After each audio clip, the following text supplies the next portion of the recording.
सत श्री अकाल सारे विद्यार्थियों नूं। बेटा अज असी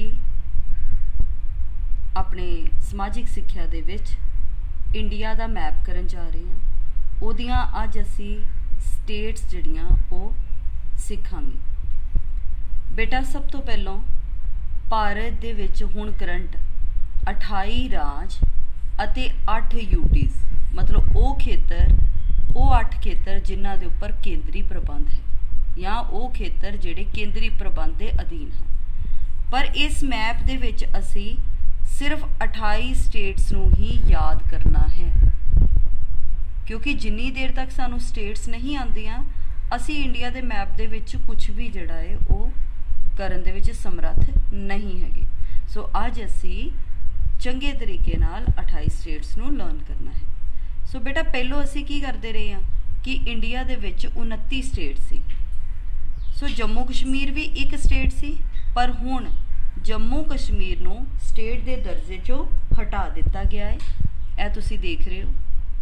इस तरीके जम्मू कश्मीर के 2 हिस्से कर दिते गए हैं और इन्हां नूं यूटी दे विच यानी केंद्री प्रबंध अधीन खेतर जिहड़ा है वो घोषित कर दिता गया है। यह लद्दाख बना दिता गया है, यह जम्मू कश्मीर। सो ये हुण जिहड़ी आ जम्मू कश्मीर और लद्दाख साडी स्टेट दे विच नहीं आउंदे, यानी 28 राज्यां दे विच नहीं आउंदे। सो 28 राज्यां दे विच कौन आउंदा है? सब तो पहलों असीं गल करिए अपने पंजाब दी। पंजाब दे याद करन लगे आपां इह याद करना है कि पंजाब किसी समय हिमाचल प्रदेश और हरियाणा दे नाल जिहड़ा जुड़िया होया सी और इन्हां नालों हुण ओह अलग है। सो यह साडी जिहड़ी पहली स्टेट असीं करन जा रहे हां वो है पंजाब, जिस विच असीं रहिंदे हां। दूसरा यह जिहड़ी आ स्टेट ये है हिमाचल प्रदेश।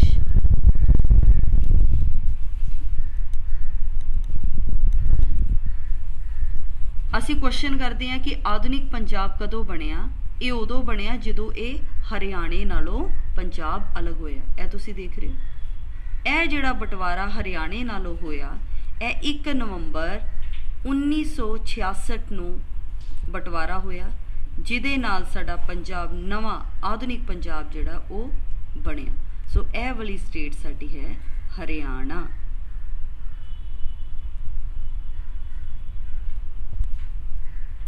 उस तो बाद आपां नीचे नूं आ रहे हैं। यह जिहड़ा तुसीं वड्डा खेतर देख रहे हो यह स्टेट हैगी है राजस्थान।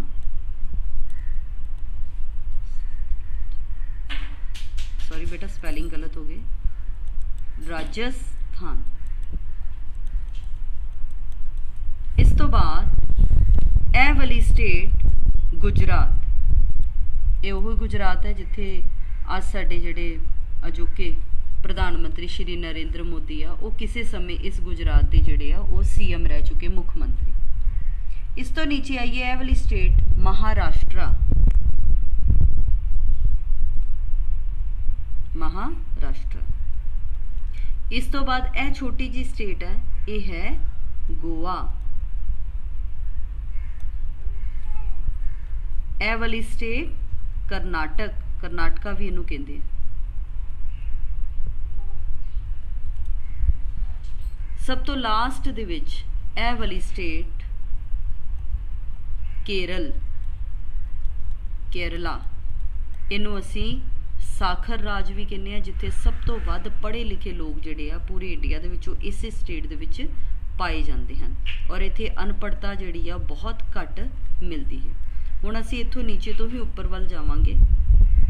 यह स्टेट है तमिलनाडु। तमिलनाडु यह इकट्ठी स्टेट सी किसी समय, इनू आंध्रा प्रदेश कहते सी। इहदा भी जिहड़ा 2 राज्यां दे विच बंटवारा हो गया। यह वाली स्टेट साडी आंध्रा है, आंध्रा प्रदेश।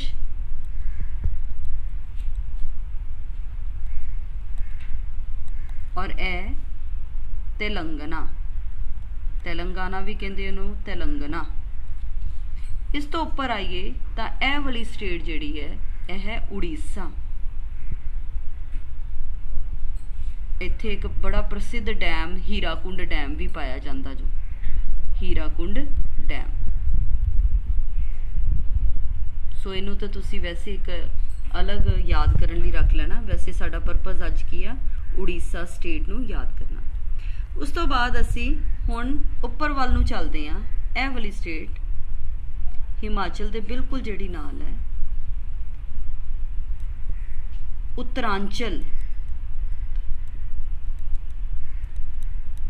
ਇਹਨੂੰ ਉੱਤਰਾਖੰਡ ਵੀ ਕਹਿ ਦਿੰਦੇ ਆ। ਉਸ ਤੋਂ ਬਾਅਦ ਨੀਚੇ ਵਾਲੇ ਪਾਸੇ ਨੂੰ ਆਉਂਦੇ ਆ। ਇਹ ਵਾਲੀ ਸਟੇਟ, ਇੱਥੇ ਹੀ ਭਾਰਤ ਦੀ ਸਭ ਤੋਂ ਵੱਧ ਆਬਾਦੀ ਰਹਿੰਦੀ ਹੈ। ਇਹ ਹੈ ਉੱਤਰ ਪ੍ਰਦੇਸ਼। ਇਹਨੂੰ ਆਮ ਤੌਰ ਤੇ ਅਸੀਂ ਯੂਪੀ ਦੇ ਨਾਮ ਨਾਲ ਉੱਤਰ ਪ੍ਰਦੇਸ਼ ਸ਼ਾਰਟਕਟ 'ਚ ਬੋਲਦੇ ਹਾਂ। ਇਹ ਜਿਹੜੀ ਸਟੇਟ ਹੈ ਯੂਪੀ ਦੇ ਨਾਲ, ਬਿਹਾਰ ਤੋਂ ਨੀਚੇ ਇਹ ਵਾਲੀ ਸਟੇਟ, ਬਿਹਾਰ ਦੇ ਹੀ ਟੁਕੜੇ ਹੈ ਦੋ, झारखंड और है छत्तीसगढ़।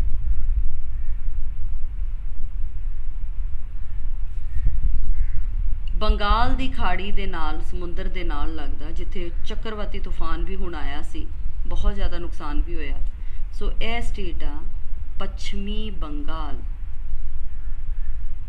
ਇਹਨੂੰ ਵੈਸਟ ਬੰਗਾਲ ਵੀ ਕਹਿੰਦੇ ਆ ਆਮ ਤੌਰ ਤੇ, ਪੱਛਮੀ ਬੰਗਾਲ। ਹੁਣ ਇਹ ਜਿਹੜੀਆਂ ਸਾਰੀਆਂ ਸਟੇਟਸ ਅਸੀਂ ਕਰ ਲਈਆਂ, ਇਹ ਇੱਕ ਸੈਂਟਰ ਦੇ ਵਿੱਚ ਸਟੇਟ ਹੈ। ਇਹਦਾ ਨਾਮ ਸੈਂਟਰ ਤੋਂ ਹੀ, ਮਤਲਬ ਸੈਂਟਰ ਵਾਂਗੂ ਹੀ ਮੱਧ ਪ੍ਰਦੇਸ਼, ਕਿਉਂਕਿ ਇਹ ਵਿਚਕਾਰ ਪਾਈ ਜਾਂਦੀ ਹੈ। ਤੁਹਾਨੂੰ ਪਤਾ ਮੱਧ ਦਾ ਮਤਲਬ ਵੀ ਵਿਚਕਾਰ ਹੁੰਦਾ ਹੈ। ਸੋ ਮੱਧ ਪ੍ਰਦੇਸ਼।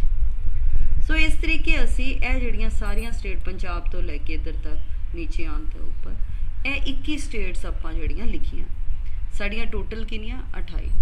7 ਜਿਹੜੀਆਂ ਸਟੇਟ ਆ ਉਹ ਪੂਰਬ ਵਾਲੇ ਪਾਸੇ ਪਾਈਆਂ ਜਾਂਦੀਆਂ। ਇਹਨਾਂ ਨੂੰ ਅਸੀਂ 7 ਸਟੇਟਸ ਜਾਂ 7 ਸਿਸਟਰਸ ਵੀ ਕਹਿੰਦੇ ਆ, 7 ਸਿਸਟਰਸ ਦੇ ਨਾਮ ਨਾਲ। ਇਹਨੂੰ ਅਸੀਂ ਟ੍ਰਿਕ ਰਾਹੀਂ ਸਿੱਖਣਾ। ਅੱਜ ਇੱਕ ਟ੍ਰਿਕ ਰਾਹੀਂ ਮੈਂ ਕਰਵਾਇਆ ਵੀ ਹੋਇਆ ਇੱਕ ਵਾਰੀ, ਪਰ ਦੁਬਾਰਾ ਅਸੀਂ ਕਰ ਲੈਂਦੇ। ਦੇਖੋ ਜੀ, ਸਭ ਤੋਂ ਪਹਿਲਾਂ ਆਪਾਂ ਟ੍ਰਿਕ ਇਹ ਯਾਦ ਰੱਖਣਾ ਕਿ ਸੂਰਜ ਦੀ ਕਿਰਨ ਇੰਡੀਆ ਦੀ ਫਸਟ ਸਟੇਟ ਕਿੱਥੇ ਪੈਂਦੀ ਆ?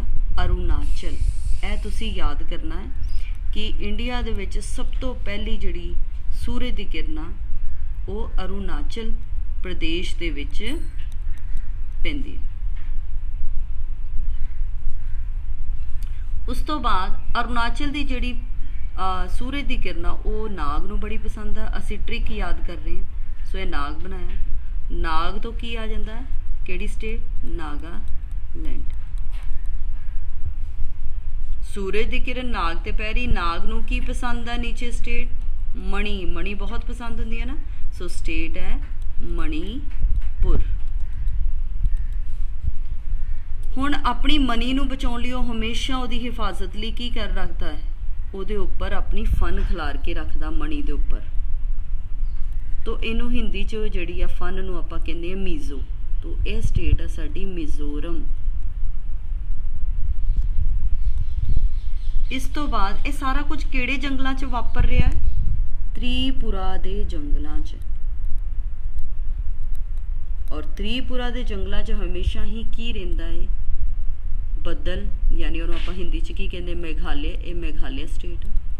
ਔਰ ਮੇਘਾਲਿਆ ਦੇ ਨਾਲ ਔਰ ਇਸ ਨਜ਼ਾਰੇ ਦੇ ਨਾਲ ਆਸਮਾਨ ਬਹੁਤ ਹੀ ਸੁੰਦਰ ਦਿਖਾਈ ਦਿੰਦਾ। ਔਰ ਆਸਮਾਨ ਦਾ ਮਤਲਬ ਕਿਹੜੀ ਸਟੇਟ? ਆਸਾਮ।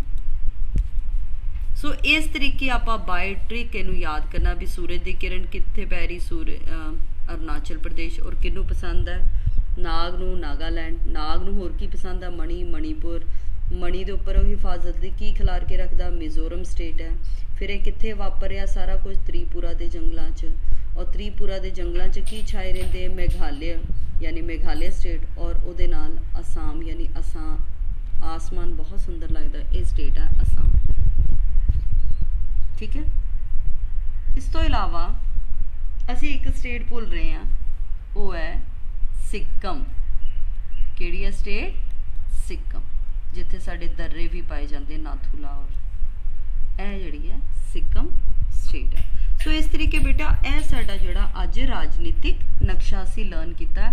ਸੋ ਸਿਰਫ 2 ਚੀਜ਼ਾਂ ਗੱਲਾਂ ਇਹਦੇ ਵਿੱਚ ਮੈਂ ਸਮਝਾਉਂਗੀ ਕਿ ਸਭ ਤੋਂ ਵੱਡਾ ਖੇਤਰਫਲ ਜਿਹੜਾ ਹੈ ਜਾਂ ਖੇਤਰਫਲ ਰੱਖਣ ਵਾਲੀ ਸਟੇਟ ਉਹ ਰਾਜਸਥਾਨ, ਇਹਦੇ ਕੋਲ ਸਭ ਤੋਂ ਵੱਡਾ ਏਰੀਆ, ਸਭ ਤੋਂ ਛੋਟਾ ਗੋਆ, ਸਭ ਤੋਂ ਵੱਧ ਆਬਾਦੀ ਉੱਤਰ ਪ੍ਰਦੇਸ਼ 'ਚ ਤੇ ਸਭ ਤੋਂ ਘੱਟ ਆਬਾਦੀ, ਕਿਉਂਕਿ ਇੱਥੇ ਬਹੁਤ ਜ਼ਿਆਦਾ ਠੰਡ ਹੁੰਦੀ ਹੈ, ਸਿੱਕਮ। ਸੋ ਆਸ ਕਰਦੀ ਹਾਂ ਕਿ ਤੁਹਾਨੂੰ ਇਹ ਰਾਜਨੀਤਿਕ ਨਕਸ਼ਾ ਚੰਗੇ ਤਰੀਕੇ ਯਾਦ ਕੀਤਾ ਹੋਏਗਾ। ਤੁਸੀਂ ਇਹਨੂੰ ਬਾਰ-ਬਾਰ ਪ੍ਰੈਕਟਿਸ ਦੇ ਨਾਲ ਮੈਨੂੰ ਜਿਹੜਾ ਹੈ ਐਂਡ ਦੇ ਵਿੱਚ ਬੜੇ ਸੋਹਣੇ ਢੰਗ ਨਾਲ ਕਲਰਿੰਗ ਕਰਕੇ ਤੁਸੀਂ ਮੈਨੂੰ ਇਹਦਾ ਰਿਸਪੌਂਸ ਭੇਜਣਾ। ਮੈਂ ਆਸ ਕਰਦੀ ਤੁਹਾਨੂੰ ਅੱਛੇ ਤਰੀਕੇ ਸਮਝ ਆਏਗਾ ਔਰ ਮੈਨੂੰ ਇਹਦਾ ਰਿਸਪੌਂਸ ਜਿਹੜਾ ਹੈ ਮੈਪ ਬਣਾ ਕੇ ਜ਼ਰੂਰ ਭੇਜਣਾ। ਅਗਲੀ ਵੀਡੀਓ ਦੇ ਵਿੱਚ ਮੈਂ ਤੁਹਾਨੂੰ 8 ਕੇਂਦਰੀ ਪ੍ਰਬੰਧ ਅਧੀਨ ਜਿਹੜੀਆਂ ਯੂਟੀਜ਼ ਆ ਉਹ ਜਿਹੜੀਆਂ ਲਰਨ ਕਰਵਾਉਂਗੀ।